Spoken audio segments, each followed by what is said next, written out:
build my gallows and build them high. Makes a long time climbing before I die. I want the chance to spit in his eye. Oh, well, they gave me balls, but I can see between to a dusty yard and a long gone green. They call that freedom, if you know what I mean. And I dry my sorrows, but the whiskey's gone. I'm sober as good. Hello everybody, welcome to Longbangers. We've got a wee special edition for you. I'm joined tonight by Dan Tester. Dan, welcome to the show. Hello, thanks for having me. Yeah, you're very welcome. Thanks for coming on. We're going to be talking about Hibs and Brighton having a little partnership together. So you are a Hibs and Brighton fan. Tell us a bit about your background and how that came about. I've been a Brighton fan all my life. Family, like most people, dad, uncle, cousins. Went to the Golston Ground when I was about 5. I've had a season ticket for 31 years. I've been very close to the club, on and off, basically since I was about 16. I've written a couple of books, edited the programme, started a fanzine, DJ'd in the stadium, run magazines, run radio shows. So I've been close to the Albion, all my life basically. And Hibs is a bit different, obviously. In 90, I was living with my friend and his family when I was 17 in Hertfordshire in the early 90s. And his dad is from Leith, moved south when he was 2. My friend is a Fulham fan, I'm an Albion fan. And he said to me, when Hibs won the cup final in 92, do you fancy going to Anderlecht? He said, and his sort of selling line was, oh, because both of our teams will never be in Europe, and obviously Fulham got to a cup final. So we went to Anderlecht, and it was we were there for 3 days. It was my first time abroad on my own. We didn't even have a hotel. We turned up at Brussels Midi with our bags, and we just assumed that we could turn up and get a hotel. Ridiculous. And I wore my Albion shirt for the whole 3 days. Well, I had 2 Albion shirts. For the whole 3 days we were there. And looking back on it, that was a ridiculous thing to do. But everyone was really warm and friendly, and we just spent 3 days obviously drinking, watching the game, and it was just unbelievable. And that was it. That cemented my affiliation with Hibs from there on in.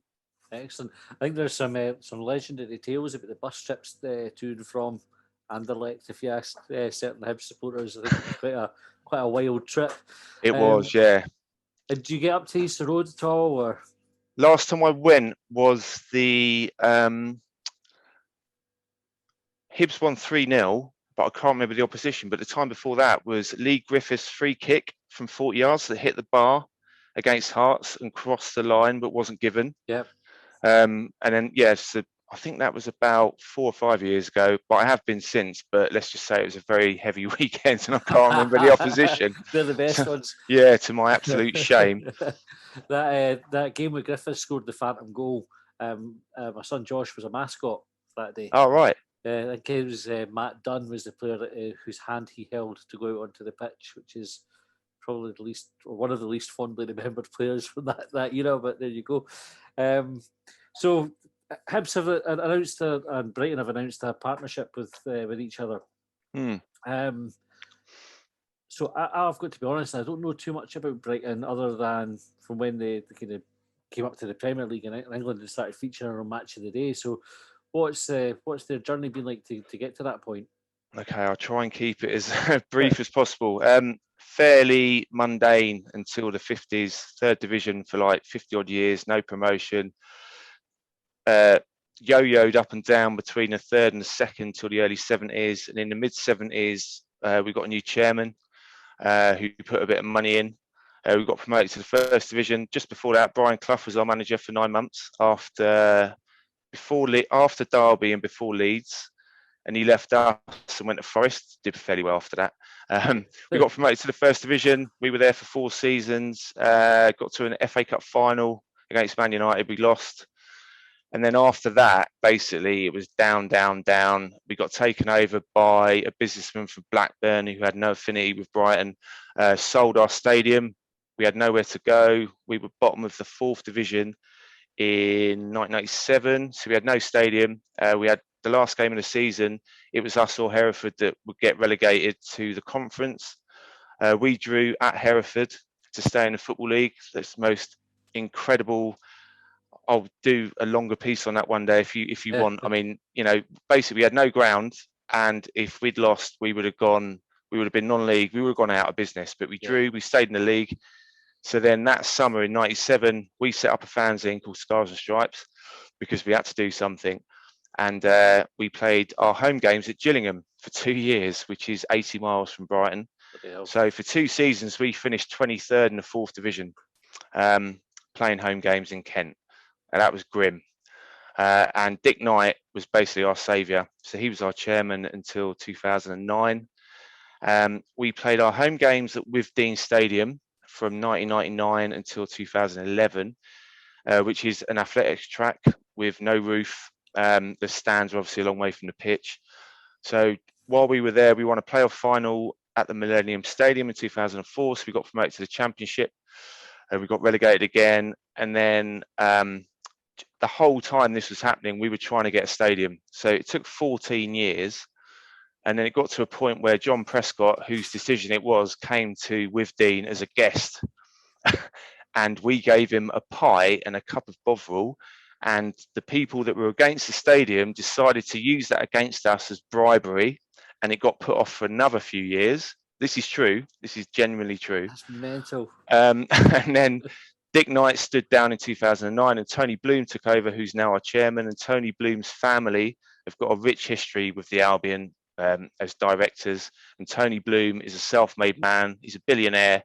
And he's one of us, basically. He's a fan, died in the wall. And since he took over, he's a very clever businessman, and he's implemented the ethics of his successful business into a football club. So we got a new training ground. Head of football, Dan Ashworth, who was at the FA, basically from the bottom up to make us more successful and, to progress properly. And that's what we've done ever since, basically. So the new stadium opened in 2011, and then we got to the Premier League in 2017.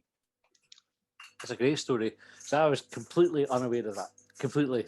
And I wish I'd known about it. So I suppose there are some parallels with Hibs in terms of kind of the foundations are set for kind of longer term success, which is what Hibs did like a while back. We kind of took in some money from selling Scott Brown and Kevin Thompson and built a training centre, and over time redeveloped the Easter Road Stadium to the facility we've got just now. So, and then we've been bought over. I don't think Ron Gordon's quite as rich as a billionaire, but he's no shy of a bob or two. So what do you think Brighton will be looking to get out of this partnership with Hibs? Well, I think the main thing that I suppose Hibs fans would be looking at is player development. And Ben White, who was drafted into the provisional England squad today, he's been with us 7 years, and 4 seasons ago, he was at Newport County in League 2, player of the season. Then the following season, League 1 with Peterborough. The following season, Leeds, they got promoted. He was player of the season again, and now he's played pretty much every game this season, got in the England squad. So if you look at that as an example of how we treat our younger players and players coming through, it's all done properly. Whereas before, our younger players would have been given a chance and maybe they weren't ready, for example, or they weren't good enough. Whereas now, they are scrutinised, they're analysed, and they've got great coaches, and there's a pathway for them to get to the Premier League. Yeah. So if we've got a partner in, obviously, I'm biased because Hibs are my second team, but if we've got a partner at a Scottish Premiership club that do everything in the right way, again, have a pathway for their players to get where they want to go, then it could be very beneficial for Hibs in regards to our players, because we've got a hell of a lot of players out on loan. And if they were on loan with Hibs instead of a Championship side or a League One side in England, and it was managed a bit more in cohesion with Hibs, then that's going to benefit us. But hopefully, it will benefit Hibs as well. Yeah, definitely. I suppose, like from a Scottish football fan's perspective, we hear about the size and the scale of the reach that clubs like Man City, Man United have for their youth teams, and like Chelsea as well. Like Chelsea, I think, have the ridiculous amount of players. Yeah, they've got squads worth of players out on loan.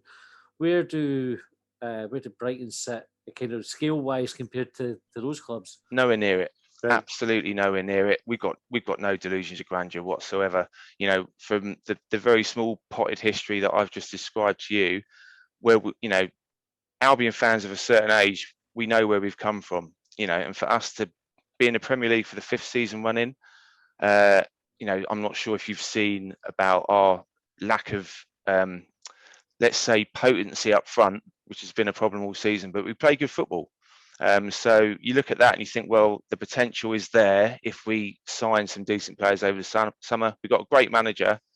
So, but in regards to the big six, which I absolutely loathe, you know, and the ESL stuff, not interested in that. The fact that we're in the Premier League, I mean, to be honest, all I want is to win a cup. And obviously Hibs have won quite a few cups, but we haven't. We've never won a cup. So I would love that. We're nowhere near the top 6. We're not going to be anywhere near that financially. If we break into the top 10 next season, that would be absolutely incredible. Yeah. We're not talking about winning cups at the moment, by the way. Yeah, sorry. sorry. Yeah. I think one of the things that fascinated me when I saw the partnership and I was reading about said that the press releases, and they talked about the player pathways and development, but also about coach and staff development as well. The setups you mentioned, the training ground that you have there, I take it that I don't know how your knowledge is, but is that supported by your sports science, your data analysts and everything like that? So there's probably a big opportunity for the clubs to work together in that aspect as well, you would think.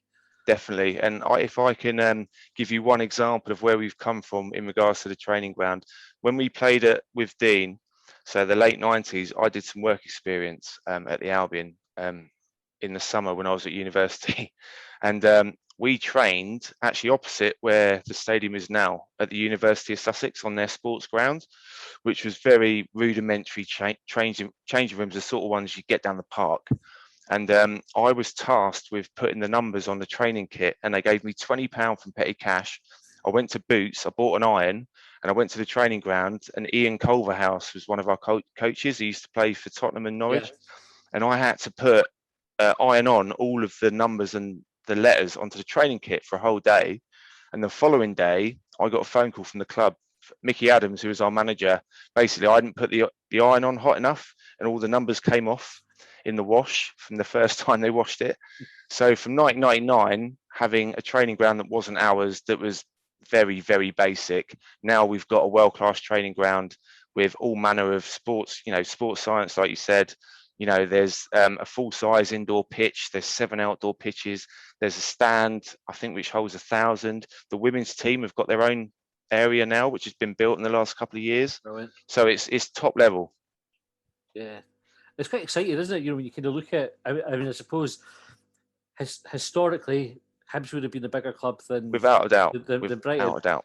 Not so much kind of present day. And when you look at that setup and the potential that it unlocks for Hibs, as a fan, I get excited about that kind of thing, because I like the idea of what's the expression, like cross-pollination. So you can take the good stuff that we do and the good stuff that you do, and blend them. Would you hope to be seeing friendlies between the teams? Without a doubt. I mean, to be honest with you, it's always been my dream to watch the Albion against Hibs. It's going to be a bit of a weird one because obviously I've got an affinity with both clubs, but just for us to play each other would be incredible. It would be absolutely amazing. So I think that's going to happen. It's definitely going to happen. I think we'll definitely see the youth sides doing it. I think Hibs a while back had kind of taken themselves out of the structured development league that there was in Scotland and started testing themselves against better English clubs. It was Paul Heckingbottom that kind of pushed that through when he was in charge at Hibs. And where else would you see that partnership going? Just to kind of close off on the topic, where else do you think they could take it? I suppose the sharing knowledge sort of thing that you sort of alluded to, like for example, I remember watching Outside the Box, which was this YouTube thing that Hibs did, and the Albion head of media, Paul Camlin, is a good friend of mine, and we set up Scars and Stripes, the fanzine, in '97. And I said to him a few years ago about that, I said, it's brilliant. It's only 5 minutes. It's really well produced. It's really interesting. It's really engaging. So obviously Albion have got a vast media team, but things like that. So yeah, we've got the player side of it, but it's not just that. I know how well Hibs is run because I've kept an eye on it for nearly 30 years. So I know that things that you do are proper. It's good. It touches the nerve of football fans in the right way. It engages with them in the right way, if you see what I mean. Yeah. So I'm excited about what that can bring. But the thing that is, and apologies for this, but I love the thought of our players that are on the fringes of our first team going to Hibs and making a difference. And maybe all right, I'm hypothesizing, I'm getting ahead of myself, but in a few years' time, if Hibs may be challenged for the top 2 because of 2 or 3 of our players that have gone into your first team, that would be absolutely incredible. We would definitely take that at this Yeah. age. Yeah. Aye. Well, that's great, Dan. Thanks very much for taking the time out to come on tonight. Pleasure. I loved hearing that story. You mentioned you've written a couple of books as well. Do you want to? They're just on the Albion. It's just like on this day facts from the history, from the foundation in 1901 to 2011 when the book came out. I actually commissioned the Hibs one as well because I used to be a commissioning editor for a publishing company. I have that up the stairs. Ian Calhoun wrote that one. Yeah, so just a couple of books on that, and then a couple of history books on Brighton and Hove and people called Michael, bizarrely, which I'll talk to you about another time. Brilliant. Ian Calhoun was on the podcast a couple of months back talking about his latest book as well. So brilliant. Nice to have a wee connection there as well. Yeah. Well, thanks again. Best of luck for next season. Likewise. Yeah, and we'll maybe touch base again when we see what transpires for things. Okay. To catch up again. Yeah, definitely. Good to meet you. And you, yeah. Thanks very much for coming on. Cheers. All the best. See you, mate.